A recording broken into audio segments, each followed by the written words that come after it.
आपण भावनांना मनाशी जोडतो, पण त्यांचा परिणाम थेट शरीरावरही होतो.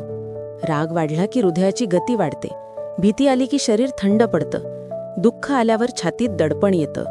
म्हणजे भावना हे फक्त मानसिक अनुभव नाहीत, त्या शरीराच्या प्रत्येक पेशीवर परिणाम करतात.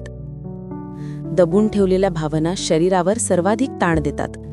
एखादं दुःख सतत दाबून ठेवणं, राग न व्यक्त करणे, मनातल्या भीती लपवणं, यामुळे शरीरात नकारात्मक ऊर्जा जमा होते. ही ऊर्जा मागे वळून शरीराला थकवते, झोप बिघडवते आणि प्रतिकार शक्ती कमी करते. भावना व्यक्त करणं म्हणजे कमजोरी नाही, ते आरोग्याची गरज आहे.